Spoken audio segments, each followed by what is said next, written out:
You've entered void of rules, where chaos reigns and darkness consumes all.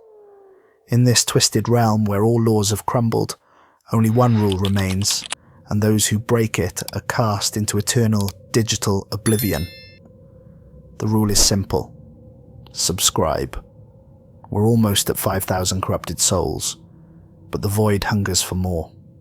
Our goal is 10,000 subscribers before this year bleeds into darkness.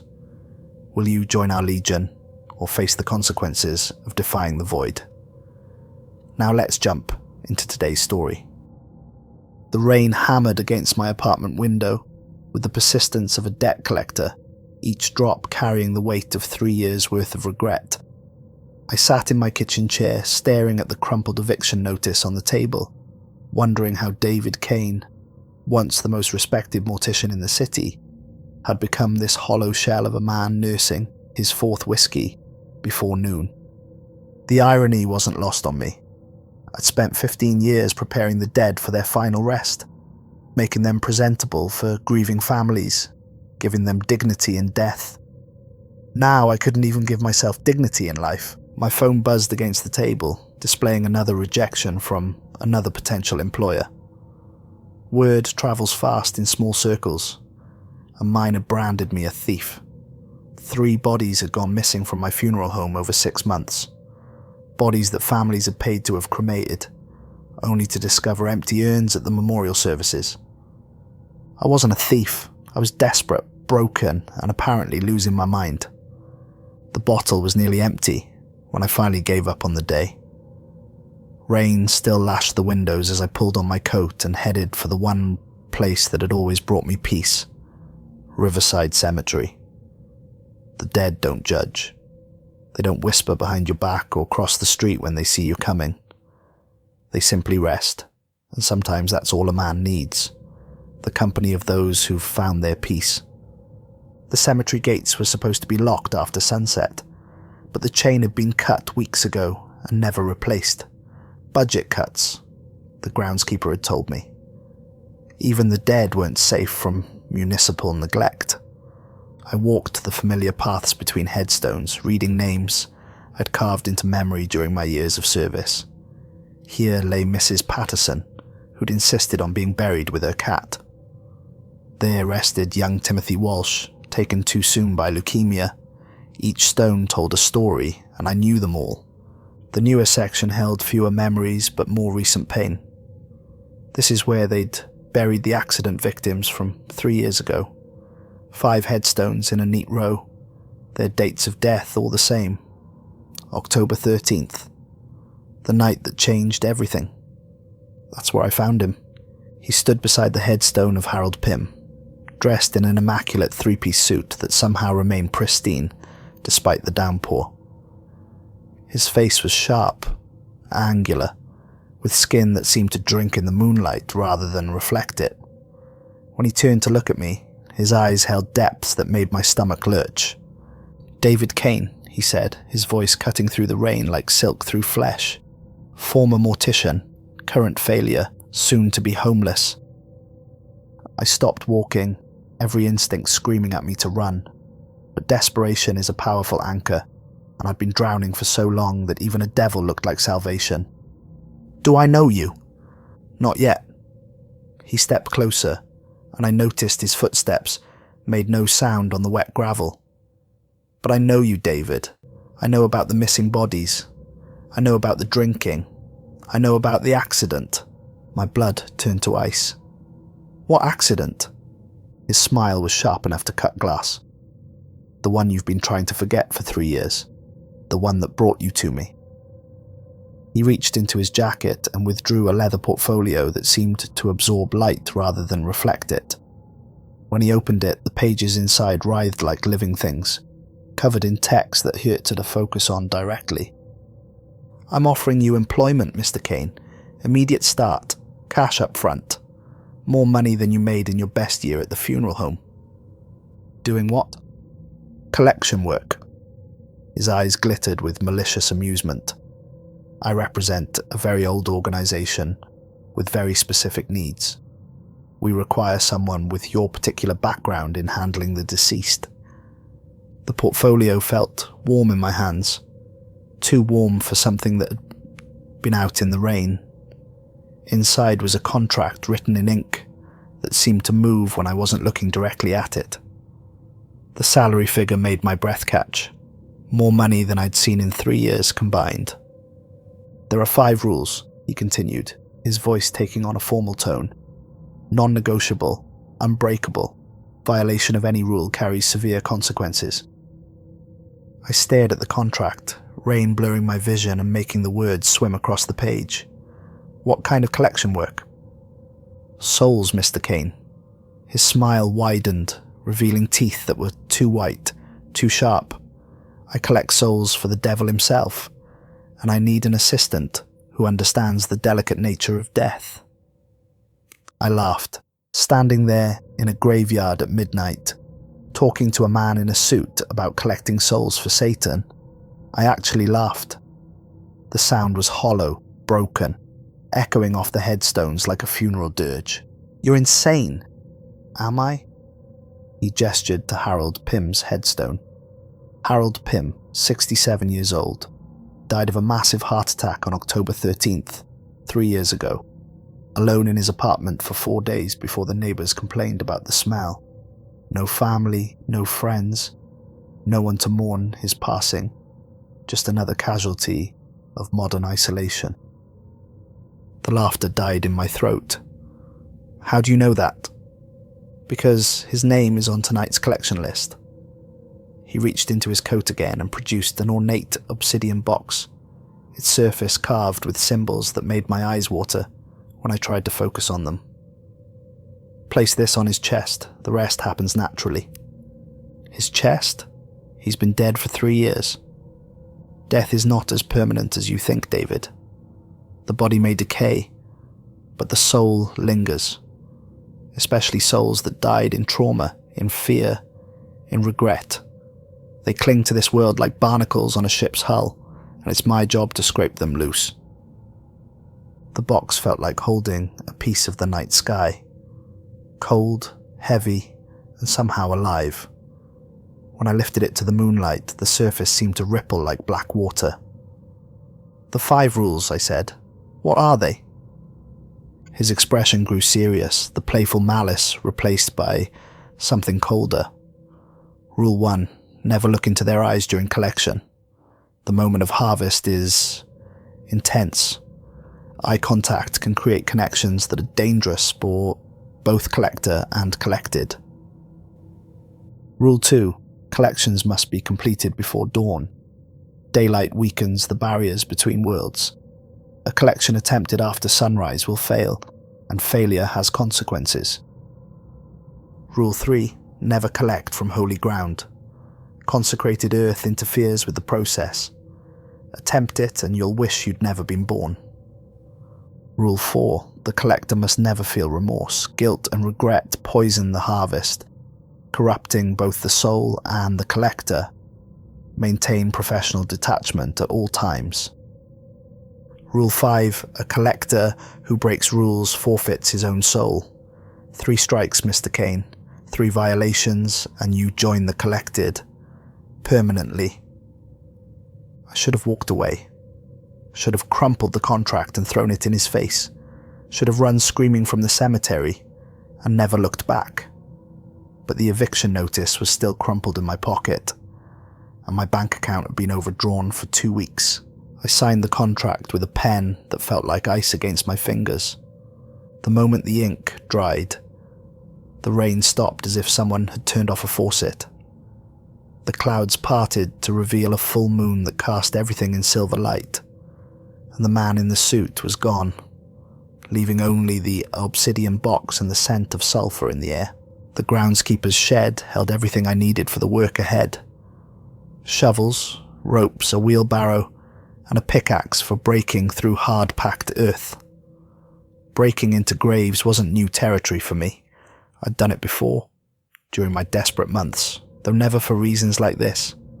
Harold Pym's grave was in the older section of the cemetery, marked by a simple granite headstone that read, Harold Pym, 1956 to 2022, gone but not forgotten.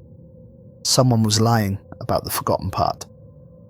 I'd been to dozens of funerals during my mortician days, and I remembered Harold's. 3 people attended: his landlord, his mailman, and a social worker who'd never met him alive. The earth was soft from the rain, making the digging easier than expected.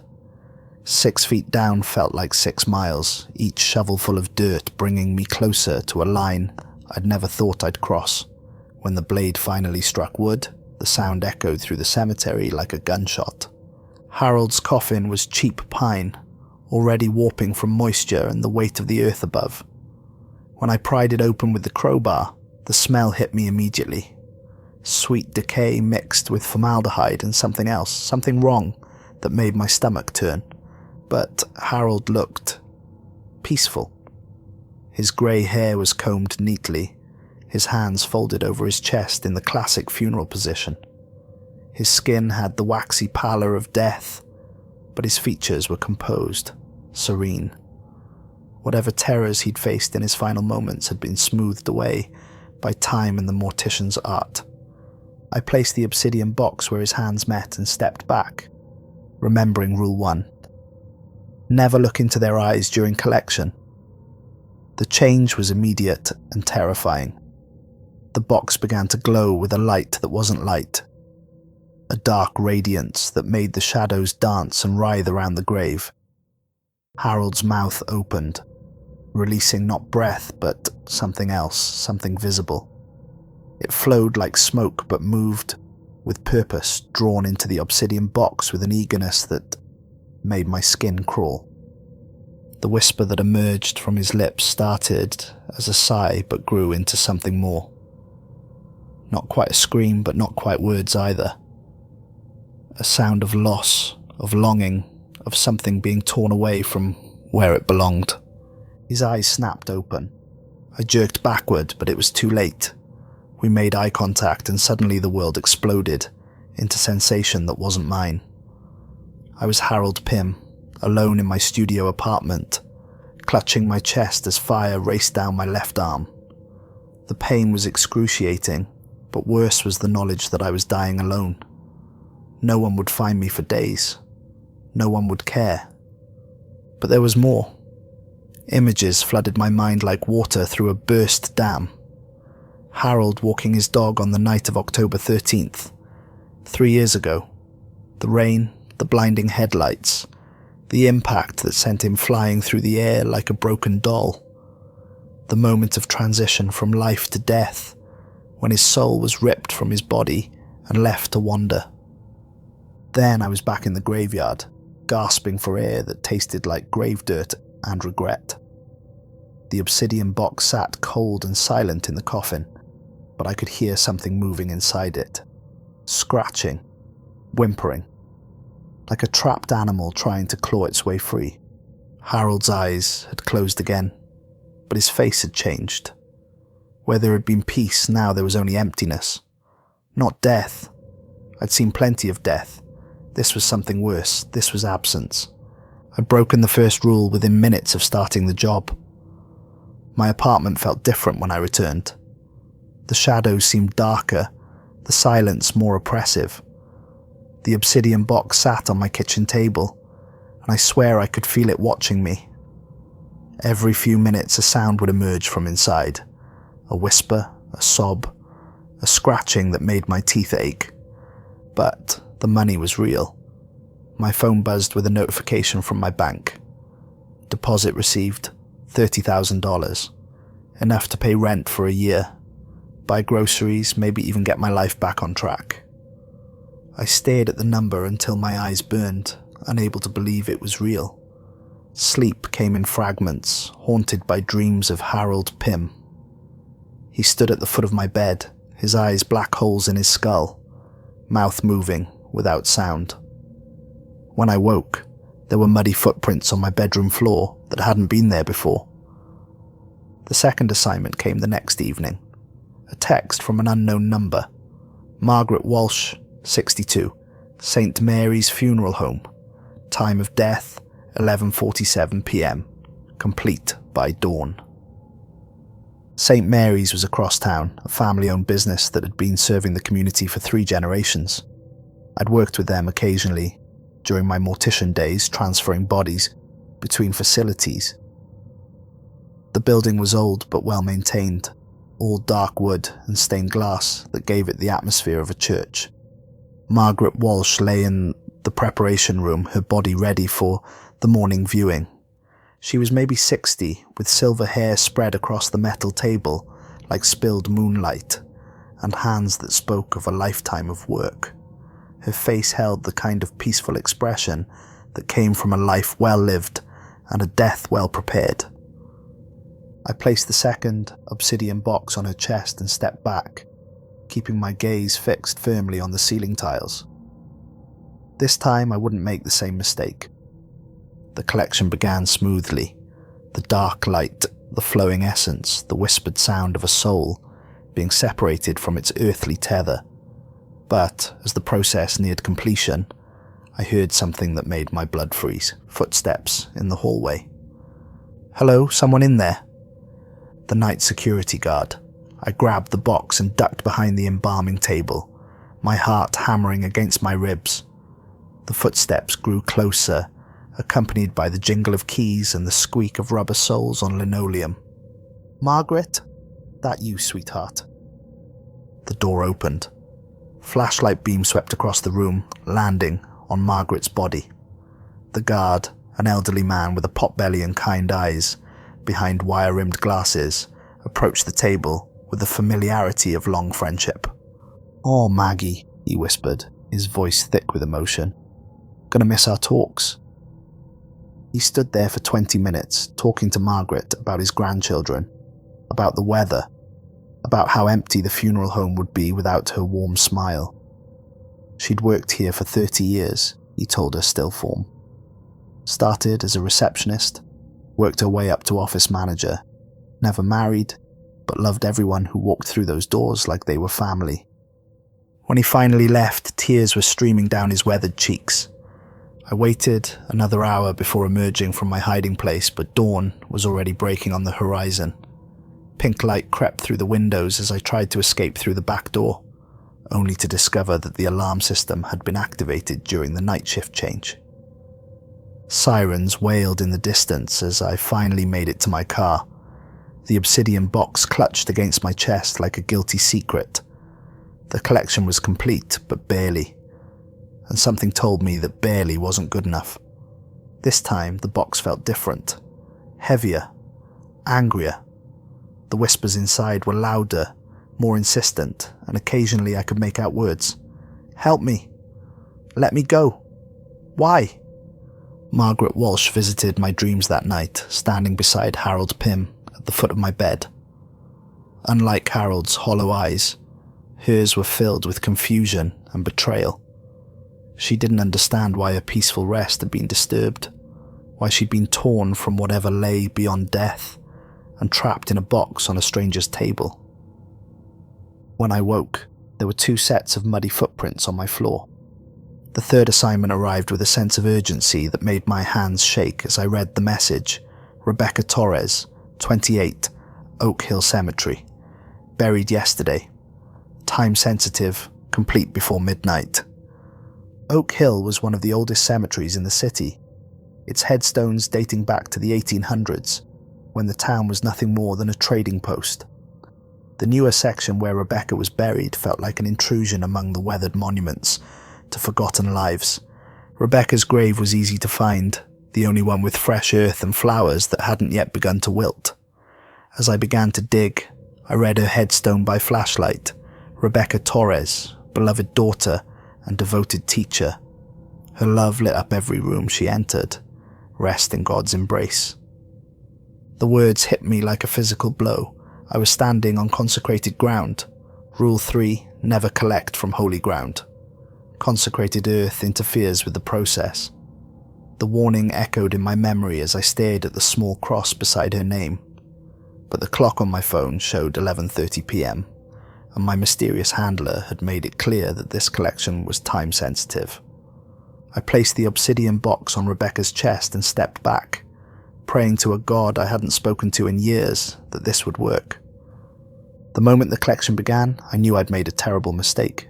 Instead of the usual dark glow, the box erupted with brilliant white light that seared my retinas and sent pain shooting through my skull. Rebecca's body convulsed in the coffin, her back arching as if electricity was coursing through her dead flesh. Instead of the whispered essence flow, her scream was real and raw and full of agonized confusion. The box cracked down the middle like an egg. Something black and oily leaked out, hissing where it touched the consecrated earth. The scream continued, joined by others, dozens of voices crying out in unison from inside the fractured obsidian. I grabbed the pieces and ran, but I could feel something following me through the cemetery. Not footsteps, but a presence that moved between the headstones like living shadow. Whatever I'd tried to steal from holy ground had attracted attention, and that attention was hostile. My car wouldn't start. Of course it wouldn't. I turned the key again and again, the engine turning over but never catching, while behind me, the presence grew stronger. When I finally looked in the rearview mirror, I saw them. Figures moving between the headstones. Dozens of them. Some I recognized. Harold Pym, Margaret Walsh, and now Rebecca Torres, her teaching clothes torn and muddy. Others were strangers, but they all had one thing in common. The hollow, accusing stare of the disturbed dead. The engine finally caught, and I floored the gas pedal, leaving rubber on the asphalt as I fled Oak Hill Cemetery. But even as I drove through the empty streets, I could see them in my peripheral vision. Sitting in my back seat, standing on street corners, following me home. My apartment was no longer a sanctuary. The two completed collections sat on my kitchen table, like accusations, their whispers now loud enough to interfere with my thoughts. They spoke in voices I recognized, calling my name over and over until I had to leave the room just to think clearly. The broken box from Rebecca's failed collection leaked that black substance across my table, and where it touched, the wood began to rot. The smell was indescribable. Death mixed with sulfur, mixed with something else that made my stomach heave and my head spin. When my handler appeared in my living room that night, materializing from the shadows like smoke given form, I was sitting on my couch with an empty whiskey bottle, trying to drown out the voices. 3 strikes, David, he said, settling into my armchair as if he'd been invited. Harold Pym, eye contact. Margaret Walsh, late completion. Rebecca Torres, consecrated ground. You didn't tell me she was buried on holy ground. I told you the rules. It was your responsibility to follow them. His smile was sharp as broken glass, and in the lamplight, I could see that his face had changed subtly. The features were sharper now, more predatory. But don't despair. I'm feeling generous tonight. One more chance, one final collection. He placed a new assignment on my coffee table, the photograph face down like a tarot card waiting to reveal my fate. When I flipped it over, my heart stopped. Emma Kane, age 16. My daughter. No. The word came out as a whisper. She died 3 years ago, David. October 13th. Car accident on Highway 47. You were driving. The memories came flooding back with the force of a tsunami. Rain on the windshield making it hard to see. Emma laughing at something stupid on the radio, her face bright with 16-year-old joy. The smell of whiskey heavy on my breath despite my promises to stay sober for her recital. The deer that bounded into the road. My overcorrection. The guardrail rushing toward us. The sound of screaming metal and shattering glass. The silence that followed. I was drunk, I whispered. Yes, twice the legal limit. And now she's waiting for you. She's buried. I went to her funeral. I watched them lower her coffin into the ground. Did you? His eyes glinted with malicious amusement. Or did you watch them lower an empty box while her body was taken somewhere else? Somewhere preserved. Somewhere waiting. He handed me a final obsidian box. This one larger than the others. its surface carved with symbols that seemed to move when I wasn't looking directly at them. The weight of it made my arms ache, and touching it sent shivers of revulsion through my body. City morgue, basement level, cold storage unit number 7. She's been waiting for you, David. 3 years of waiting. Why? Because this was always the plan. He stood straightening his tie with deliberate precision. Break you completely. Make you complicit in your daughter's eternal damnation. The devil doesn't just collect souls, David. He collects servants. Willing servants who've lost everything that makes them human. What about the others? Harold, Margaret, Rebecca? All of them died because of you that night. Harold Pym was walking his dog when you hit him. Margaret Walsh was crossing the street when you swerved to avoid the first impact. Rebecca Torres was in the car behind you. She swerved to avoid your wreck and hit a tree. His smile was cold as winter. 5 dead because David Kane decided he was sober enough to drive his daughter to her school recital. The room spun around me. 5 dead, not just Emma, but 4 others. 4 innocent people whose only crime was being in the wrong place when a drunk driver lost control. And if I refuse? Rule 5, a collector who breaks rules forfeits his own soul. He walked toward the door, pausing at the threshold. But don't think of it as losing your soul, David. Think of it as joining our family. Forever. You'll have eternity to perfect your craft. Eternity to collect the souls of those who die because of others' poor choices. There have been others before me. Oh yes, many others. Drunk drivers mostly. Some drug dealers. A few doctors who prescribe too liberally. People who cause death through their weakness and selfishness. His grin was triumphant. They all start the same way you did. Desperate, broken, willing to do anything for another chance. And they all end the same way too. Eventually. The city morgue was a concrete monument to death. All sharp angles and harsh fluorescent lighting that made everything look sickly and wrong. I'd been here countless times during my mortician days, collecting bodies for transport to funeral homes across the city. The basement was for long-term storage, bodies waiting for identification, unclaimed remains, and the occasional cases that families couldn't afford to bury. My old keycard still worked, a remnant from my previous life that I'd never bothered to return. The basement was exactly as I remembered.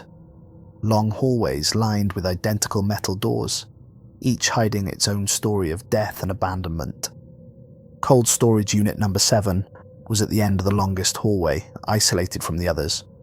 My hands shook as I slid the keycard through the reader, and when the lock clicked open, the sound echoed like a gunshot in the silence. The unit was small, barely large enough for a single gurney.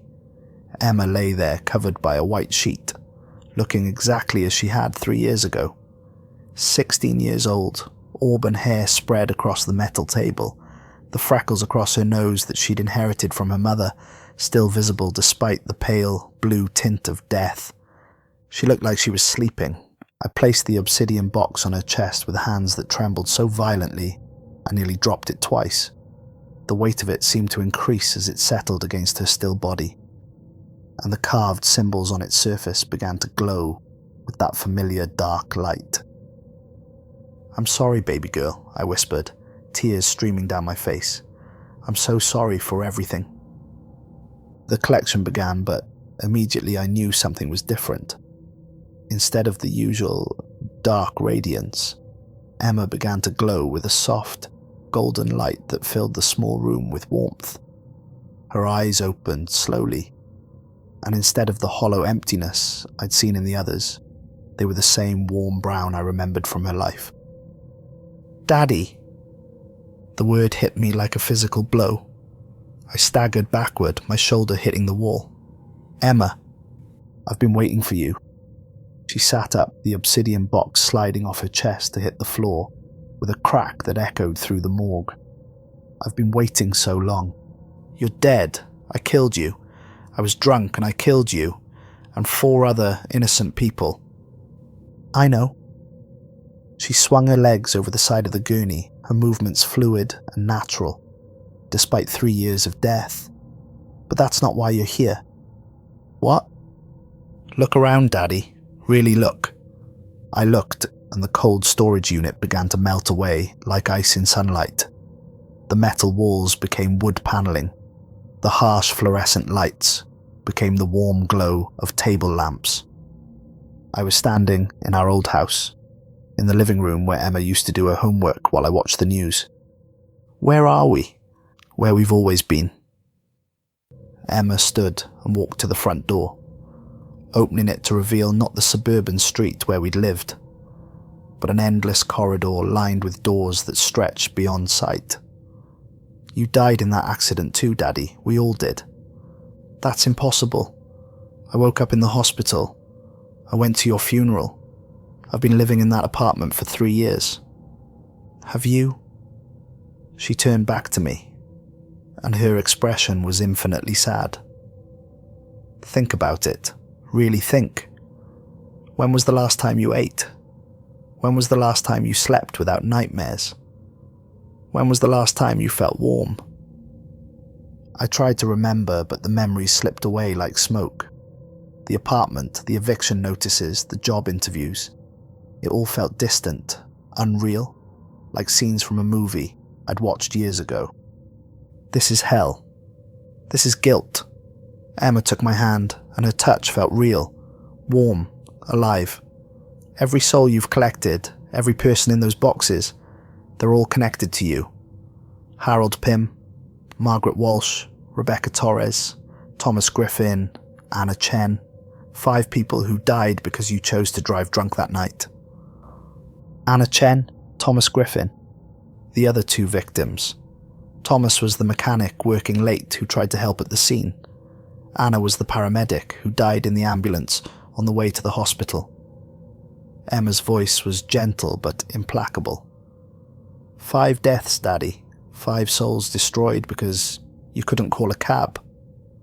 I sank to my knees, the weight of understanding crushing me like a physical force. How long have I been here? Since the moment of impact. 3 years of your time, but time doesn't work the same way here. You've been reliving your guilt, punishing yourself by collecting the souls of everyone you killed. The living room dissolved around us, replaced by a vast space filled with obsidian boxes stretching to the horizon. Thousands of them, maybe millions, each one glowing with trapped souls. The whispers were deafening now, a chorus of accusation and pain that threatened to drive me insane. How many? I gasped. Does it matter? My handler appeared beside us, but now I could see him clearly. He had my face, my eyes, my voice. He was what I'd become, guilt and self-hatred given form. You've been here for 3 years, David, collecting the same 5 souls over and over. Every person you killed that night, trapped in an endless cycle of harvest and rebirth. Make it stop. There's only one way to stop it. Emma squeezed my hand, and I felt strength flow into me. You have to forgive yourself. I can't. I killed you.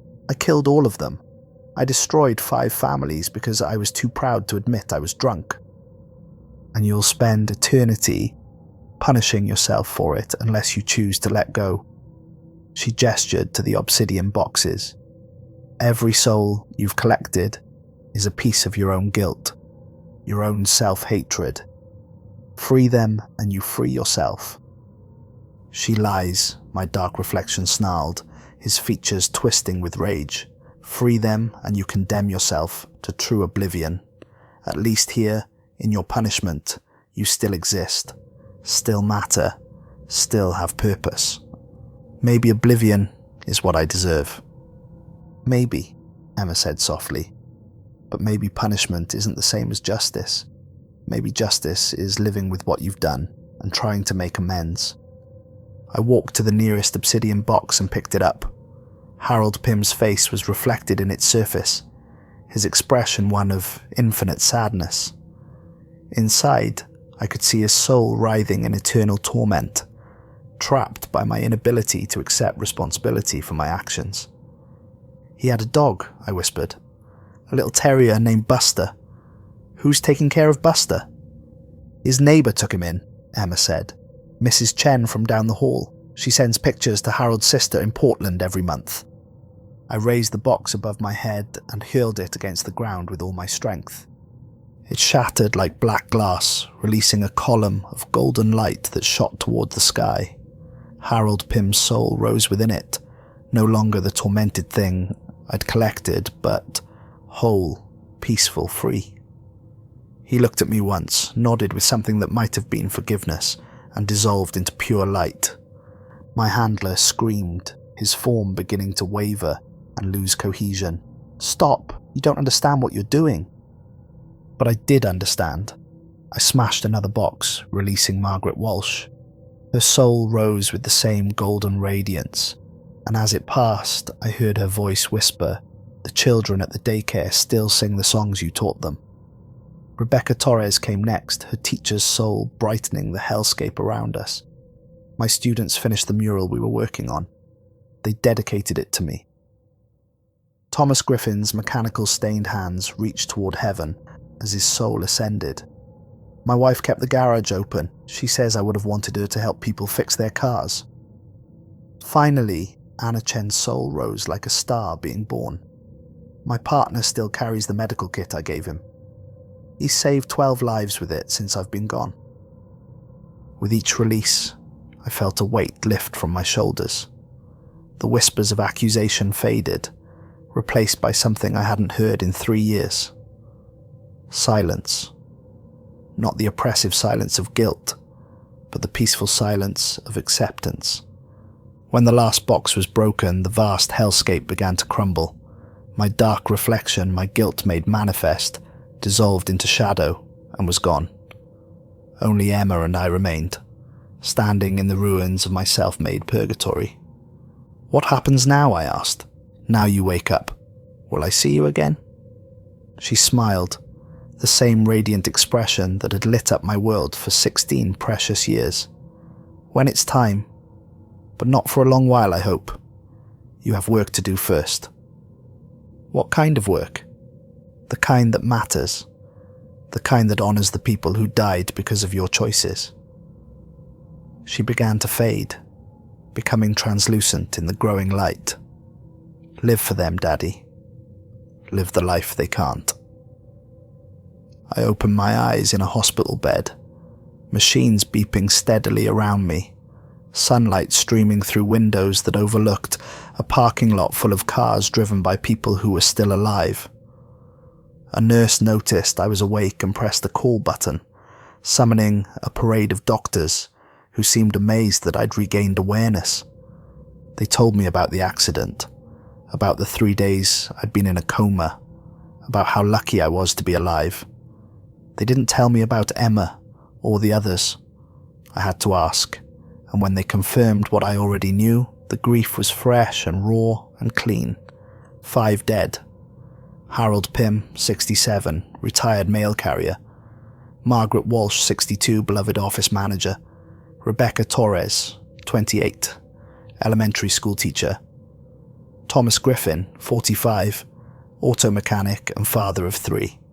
Anna Chen, 31, paramedic and volunteer firefighter. And Emma Kane, 16, high school junior who wanted to be a veterinarian, all because David Kane thought he was sober enough to drive. The police came next, then the lawyers, then the families. I looked each of them in the eye and took responsibility for what I'd done. No excuses, no attempts to minimize the damage, no pleas for understanding. Just the truth. I chose to drink, and I chose to drive, and their loved ones died because of those choices. I pleaded guilty to 5 counts of vehicular manslaughter and driving under the influence. The judge gave me 12 years, and I served every day of it. Prison was hard, but it was real. No supernatural punishment. No obsidian boxes, no deals with devils dressed as men in suits. Just time to think, to grieve, to slowly learn how to live with what I'd done. The families visited sometimes, not to forgive, that wasn't theirs to give, but to understand. Harold's sister brought pictures of Buster living happily with Mrs. Chen. Margaret's co-workers shared stories of her kindness and the scholarship fund they'd established in her name. Rebecca's students sent drawings and letters about how much they missed their teacher. Thomas Griffin's wife was the hardest to face. She brought their 3 children once, and I saw my Emma's face in their eyes, the future that had been stolen from her by my selfishness. But she also told me that Thomas had always believed in second chances, and that he would have wanted me to do something meaningful with mine. Anna Chen's partner became a regular visitor during my final years in prison. He told me about the lives he'd saved using the techniques she'd taught him, about the medical kit he carried that had belonged to her. She always said death is just part of the job, he told me, but helping people live, that's the real work. When I was released after 8 years, I had nowhere to go, and nothing to my name. The world had moved on without me, technology advancing, old familiar places disappearing, but Emma's words echoed in my memory. Live the life they can't. I started speaking at schools, at AA meetings, anywhere they'd have me. I told them about Emma, about Harold, Margaret, Rebecca, Thomas and Anna. Not just their names, but who they were. Harold's gentle way with animals and his collection of vintage postcards. Margaret's homemade cookies that she brought to work every Friday. Rebecca's classroom full of plants and the way she made every child feel special. Thomas's calloused hands that could fix anything, and his terrible dad jokes. Anna's courage in rushing toward danger to help strangers. I told audiences about the real cost of drinking and driving, not just statistics or legal consequences, but the faces, the dreams, the families destroyed. I carried photographs of all 5 victims, and I made sure everyone who heard me speak knew their names. The work was harder than any job I'd ever had, standing in front of hostile crowds, admitting to the worst thing I'd ever done, watching parents and teenagers recoil when they learned what I was capable of. But with each speech, each story shared, each life potentially saved, I felt something growing inside me that had nothing to do with guilt or punishment. Purpose. The Harold Pym Memorial Dog Park opened 5 years after my release. His sister had been fighting the city council for years, but when I offered to help with fundraising and planning, things moved faster. We used the insurance money from his death, donations from his former postal route customers, and proceeds from my speaking engagements. Buster was the first dog to run through the gates, now old and grey, but still full of joy. Margaret Walsh's scholarship fund put 12 students through college in her first decade. I attended every graduation, watching young people achieve dreams that Margaret would have cheered for if I hadn't stolen that chance from her. Her former co-workers became my closest allies in the work, understanding that honouring her memory meant preventing other families from experiencing their loss. Rebecca Torres, elementary school's new science wing, featured a greenhouse where students learned about plant biology and environmental stewardship. The children who'd been in her final class were in high school now, but they still remembered her lessons about kindness and curiosity. Several told me they wanted to become teachers because of her influence. Thomas Griffin's garage became a non-profit training centre for young mechanics, especially those from disadvantaged backgrounds. His wife ran it with the same integrity he'd shown, and the walls were covered with photos of students who'd found stable careers through the program. His children, now teenagers, worked there every summer, learning their father's trade and his values. Anna Chen's name was engraved on the ambulance that served her old district. Her partner had been promoted to training supervisor, and every new paramedic learned about her dedication and skill. The medical techniques she'd pioneered were still being taught in emergency medical programs across 3 states. I never married again, never had other children. Emma had been enough, and her memory deserved better than a father who tried to replace what he'd destroyed. But I found family in unexpected places. The relatives of my victims who chose connection over hatred. The people whose lives were saved by drunk driving prevention programs. The young drivers who heard my story and chose differently. The nightmares came less frequently as the years passed, but they never fully stopped. Sometimes I'd wake to find myself reaching for obsidian boxes that weren't there, hearing whispers that existed only in memory. The line between the hellscape I'd created and the reality I'd returned to remained blurry in the dark hours before dawn. But there were good dreams too. Emma visiting to tell me about the lives being saved by my work. Harold walking Buster through fields of endless sunshine. Margaret teaching children who would never grow old. Rebecca tending a garden where every flower bloomed perfectly. Thomas fixing cars that would never break down. Anna healing patients who would never die. In those dreams, they weren't trapped in obsidian boxes or tormented by my guilt. They were free, whole, at peace. And sometimes, just sometimes, they seemed proud of what their deaths had been transformed into. The calls started coming in my 15th year of freedom. Other drunk drivers who'd heard my story and needed to talk. Men and women consumed by guilt, trapped in their own private hells of self-recrimination and despair. I listened to their confessions, their rage, their desperate attempts to undo the undoable. The guilt will kill you if you let it, I told them, but it can also save you if you channel it correctly. The dead don't want your suffering, they want your change. Some listened, others didn't. But each conversation was another chance to honor the 5 people whose deaths had created my purpose. I was 61 when the first heart attack hit me in the middle of a presentation at Roosevelt High School. The paramedics said I was lucky. Minimal damage, full recovery expected.